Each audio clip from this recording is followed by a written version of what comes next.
मेरा नाम यासिर है और मैं इस वक्त इस प्राइस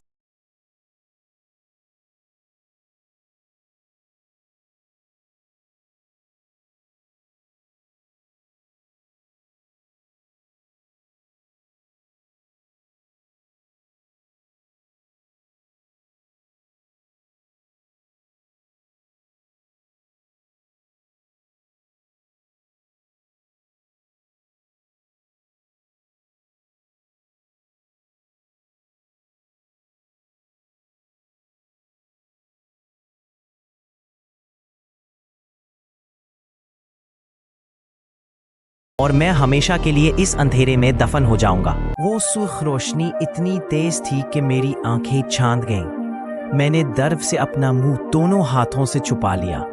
जब कुछ सेकंड्स बाद वो जमीन का हिलाव रुक गया, वो काली किताब और इंसानी खोपड़ियां वहां से गायब हो गई थी।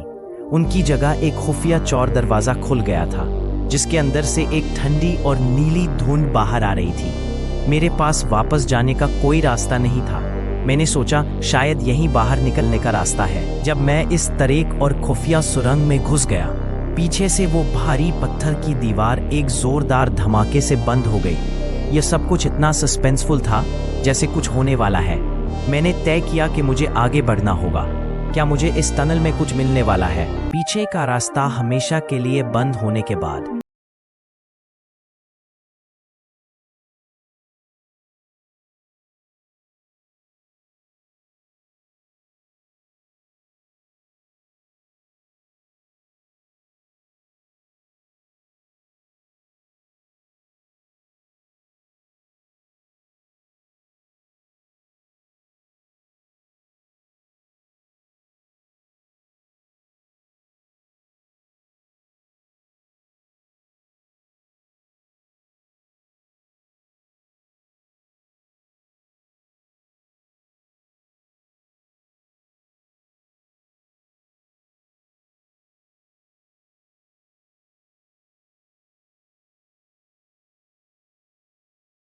खौफ और दहशत के मारे मेरे पांव जैसे जमीन के साथ चिपक गए।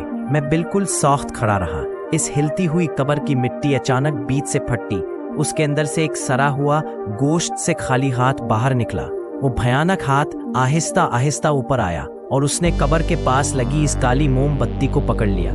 इसी लम्हे मुझे अंधेरे कमरे में हंसी की आवाजें सुनाई देने लगी, जैसे वो रूहें मेरा मजाक उड़ा रही हो, मेरी मौत का जश्न मना रही हो। मैंने घबराकर जब चारों तरफ देखा, बाकी 9 कब्रों की मिट्टी भी तेजी से हिलना शुरू हो गई थी।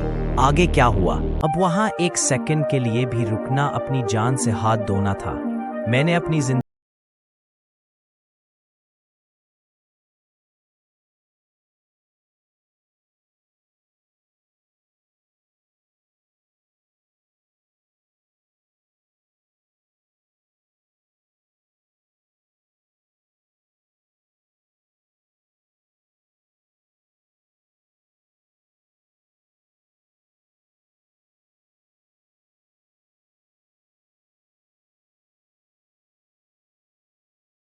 4 तरफ धुंध छाई हुई थी। ये मंजर देखकर मेरी रोने की हिम्मत टूट गई। ये सब कुछ मेरे लिए एक खौफनाक सपना सा लग रहा था।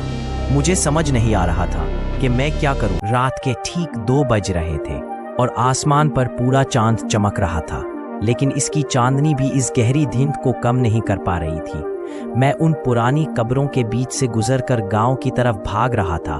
तभी धुंध को चीरते हुए मेरे सामने वही बूढ़ा चौकीदार आ खड़ा हुआ। मैंने हाँफते हुए और रोती हुई आवाज में कहा, बाबा, खुदा के लिए मुझे बचाओ। इस हवेली के नीचे बहुत सी रूहाएं हैं। लेकिन जैसे ही इस बूढ़े ने अपना चेहरा मेरी तरफ घुमाया, मेरा दिल बंद होने लगा। उसका गोश्त पिघल कर नीचे गिर रहा था और वो एक हौलनाक ढांचे में तब्दील हो रहा था। ये सब देखकर मुझे समझ आया, ये सिर्फ एक ख्वाब नहीं था। मुझे अपनी जान की परवाह करनी थी, वरना सब कुछ खत्म हो जाएगा। इस जिंदा ढांचे को देखकर मेरी हल्क से एक दर्दनाक चीख निकल गई और मेरे घुटने जवाब दे गए। मैं जमीन पर गिर